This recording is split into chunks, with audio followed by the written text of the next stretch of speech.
Good afternoon. Welcome to our Wednesday afternoon homebuyer seminar. I'm Bill Gross. We do this every Wednesday at 4 or 5 o'clock and live stream this to Facebook, YouTube, LinkedIn, and other social medias. I'm Bill Gross. I'm the host, along with my good friends and colleagues, Patricia.Castillo. Patricia.Castillo for Gringos, and Gustavo Segura. How you guys doing? Gustavo's not watching the box, so this is like the Brady Bunch. So glad to have you here, Gustavo. How about those interest rates? Woo! Yeah, it's they keep on going a little bit higher and higher, and I'm pretty sure that's scaring a lot of people, and it's putting a lot more people on the sidelines. Right now, probably if you see, you're probably around 7.3 plus 7.4 in there, and just to remind everybody, this is like the average, right? So a lot of times this data comes from Fannie and Freddie Mac. Mortgage. I think it all depends on which side you got on there, but the actual rates may be a little bit higher in some cases for some retailers because they have to go ahead and pay points or lower that rate by using a seller credit and all that. So it's getting up there closer to the eights. Yeah, and so what happens is different rates are reported in different ways. Freddie Mac's data is already about a week old, so you can see where they've been headed up, and you can see they're headed up, but their survey is a week back, whereas the top number is the actual market, like the stock market price if you were to buy today.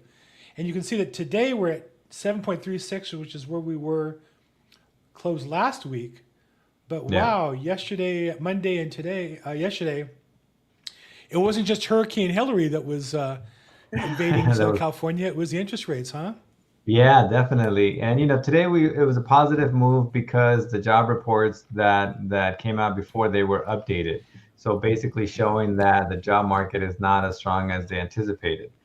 There's always corrections. There's always updates to it. The deeper they go into the job reports, they clear out some things, and because of that, the market's reacting well to that news.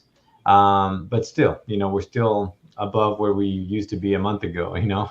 And then Thursday and Friday, we have this meeting in Jackson Hole where we're going to have, the Fed, probably going to, Chairman Powell, he's probably going to be speaking on Friday. They're all going to be meeting this meeting on Thursday and Friday. It's known for that type of meeting that they come out there and they make announcements, new policies, they deliver big news, right? So everybody's kind of pending to see what's going to come out of that meeting on Thursday and Friday and see if we can get any glimpse as to, are they going to stay aggressive and maybe do another, Fed fund rate hike? Are they going to slow things down? Like everybody's going to be waiting for that to happen. And then, of course, the market will react. So we'll have all new rates by next Monday. So just to show, for those of us who've been around for a while, these are interest rates over the last almost 50 years, I guess for over 50 years. And so the reason why people are so panicked that rates have gone up, it's not that rate in of itself is a problem. We still have tight inventory, but it affects the overall economy. But look what happened back in the 80s. Rates went up, they kept going up, and then whoa! Right? This is really what people are scared of, or worse. And then what happened was, and I got in the market around here, about there. Okay, so as rates came down, people loved it. Anybody bought a house here, refinance. Anybody bought a house here, refinance. Anybody bought a house here, couldn't refinance until here. They refinanced here. And then again, and then again. And so people have had houses for 15, 20 years. The refinance basically just lowers their interest rate for free over and over and over again. They never had to go up in rate unless they bought a new house. Yeah. And so that's why the people are saying, if you can afford this now, there's limited inventory. There's a little more than was before, so you have a chance to buy a property. But at some point, rates go up, they go down, and you'll be able to refinance. And if not, if you can afford the payment and you're locked in, even these people during this time period, people bought houses, just continue to make the payment. It was locked in at that lower rate. They were loving it. It was kind of like now. There are people who had these low rates, who had low rates, who were loving it. It's the people who had adjustable rates that got killed. Yeah.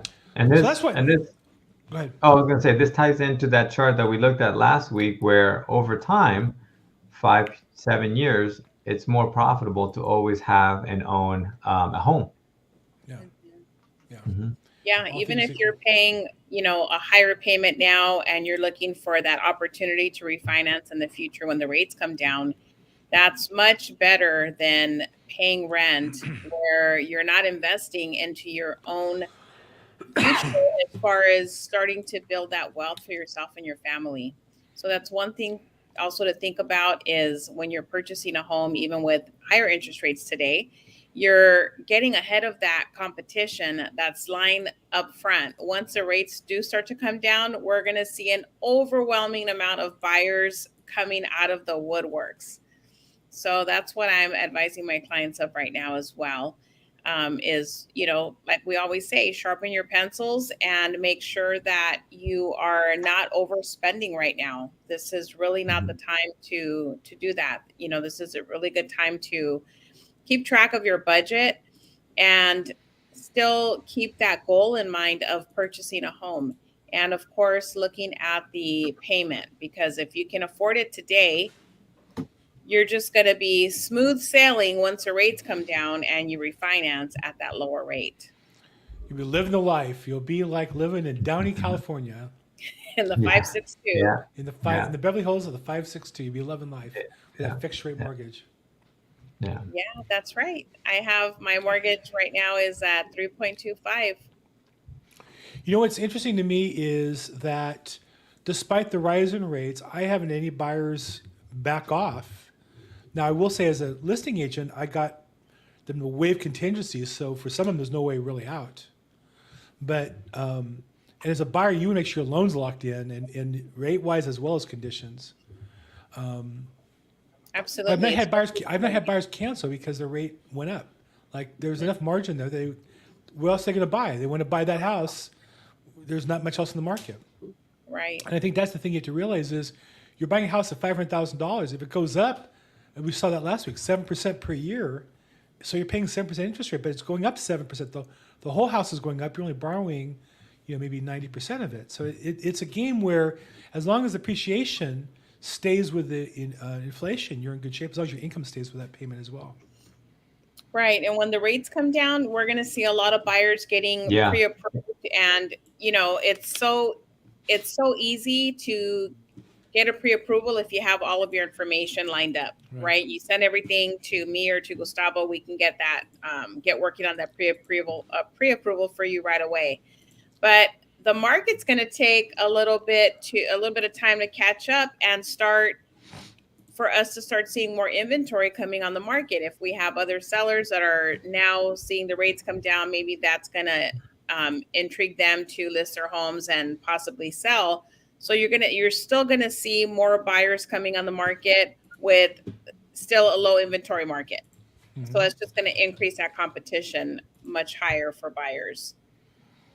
So it's a good Nice. thing right now just to Yeah. get started And and look at your scenario. Okay. Well, so one of the things too anything. that Right? I was going to say, one of the things that I anticipate maybe in this high rate environment is for those that do have to sell, they may actually be offering a little bit more seller concessions. Because, of course, rates go up. Shoppers, if we had 50 shoppers before, now we've got 20 or so. And, the seller needs to incentivize them to move forward on the house, right? So if they do offer $5,000, $10,000, that's always a lot better than a $50,000 price reduction. And with those $10,000, they're going to be able to buy down the rate, use that, in order to help them out. So I do think that even though we have the high rates coming, it may open up another window of opportunity, which is where there might be a little bit more seller concessions in some areas. Yeah, because for a while we saw the seller concessions coming in late last year, November, December, and then as we started to hit spring, the spring market, and a lot of buyers coming out in full force, I wasn't really seeing those concessions anymore. And Right. now, that the rates have gone up a little bit more, like you said, there we might see more of the seller concessions coming into play in order to help out these buyers that are, ready to purchase a home, but just need a little bit of help. So it's Yeah. something to look forward to. We might see that coming up. Mhm. Yeah. But in any case, it's still a seller's market right now, especially in Los Angeles where we're at. Yeah. At least 3 to 5 offers per property. The home that I sold last week was only on the market for 4 days before opening escrow on the 5th day. That's how, intense some of these pockets are in Los Yeah. Angeles. Just very, very popular areas, centrally located. So, the demand is there, and definitely the competition as well. So sold 20,000 over asking. Yeah. Nice. Any new loan products on the horizon here, Gustavo? No, the standard products, the down payments, it's part of keeping the market going by having not a lot of these, bank statement loans or non-Q available, and they are in the market. And they came back because those many years ago. But still, I haven't seen anything new come out that will make it easier at this point. And that's because they want to make sure that the risk doesn't get too far away from the lender. So they want to make sure they stay within the box. The borrower qualifies. They qualify even at an adjustable arm. They have to qualify for the full amortized rate, not the intro rate, not the first one. It's when it finally adjusts after 5 years or 7 years. Can you still make that payment? So the investor loans, the investment properties, non-QM, those have a little bit more flexibility, but it comes at a price. Weren't they talking about bringing back, replenishing the funds for the Dream for All at some point? Yeah, so that's probably next year. I don't know if it will start at the end of this year, but I do believe it was something around January of 2024 to come back with some more, if it's 200 million or it's, not the same as it was before, but at least to come back with some money. Mm-hmm. Yeah. Who knows? They're just going to hand out money. In an election year, they're going to be handing out money to everybody. just pay right at the ballot box. Just hand you out a check right when you get there. Yeah, that'd be great. Did I say that? I really shouldn't say. I don't want to get too political, but no. The Dream for All program, that was just comical. How it went from we had this great program to oops, we're out of money. Yeah, in 7 days it was completely depleted. Well, I think it's just because I don't think the politicians and really understand how intense the desire to own property in California is. And I write about this on my blog every week that there's no housing affordability crisis. There's just not enough houses. Because even if they're all affordable, you can only buy what's for sale. And so if we gave everybody $1 million to buy a house, all that would happen is the same house would be bid up by another $1 million because people have monopoly money to play with. And that's what we're doing, is we're putting a Band-Aid on it. Now, I'm glad if the program comes through to take advantage of it if you can, but at the same time, you get an offer in on it, and then they don't come through, you're also out of luck. So I have a listing where the buyers apply with the City of LA for a MIPA program, median income, I think, where they assist, where the city does a silent second in the city of Los Angeles.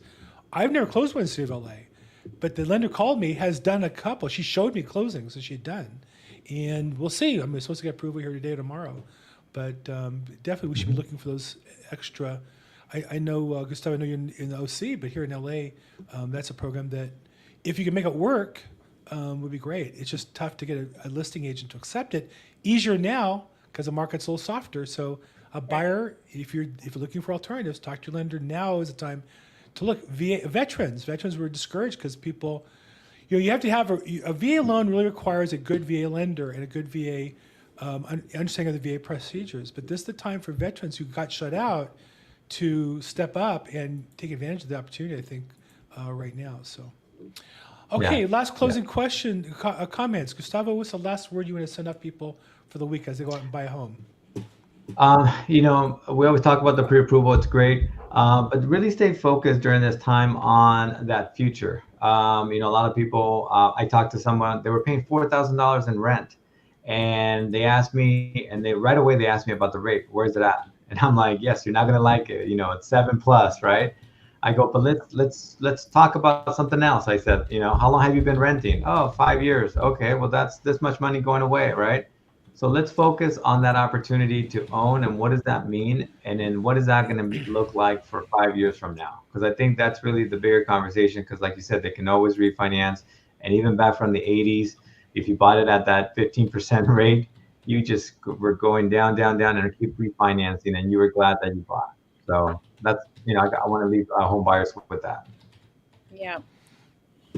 Nice. There's no better sense of that feeling of coming home to your home and paying on your mortgage. So if, you know, it may seem like it's maybe out of reach right now, but don't give up on that home ownership goal. And there's always opportunities. Even if it seems like there's not, there's always opportunities. And there may be a workaround, especially with negotiating and really working hard on trying to get some kind of concessions for buyers. So don't lose sight of that and reach out to us if we can help you with anything. Well, it's interesting you say there's no better feeling than paying your mortgage. I would think that going home and not having to pay a mortgage would be better, but maybe not. I don't know that feeling for sure. Well, unless you're buying all cash, most people are getting financing. Well, I'm old enough where maybe I would have paid it off by now, but we've moved a couple of times, so that's not our current situation. But imagine the people who are my age who've paid it off are living, their biggest expense in life is a property tax bill, which is like less than half of a car payment. So, yeah. Okay, so there you go. So Patricia.Castillo, phone number 323-365-9908, 9909. They're on the screen. Gustavo 714-334-4563. We're here to help you. We do this every Wednesday, 4 o'clock, sometimes 5 o'clock. Live stream on YouTube and Facebook. Hey, if you're watching this on a replay, put a comment in the chat box. Say hi. Ask a question. We're here to help you. Make it a great week. Thanks, everybody. Thank you. Thank Bye. you, guys. Have a great week. Thanks.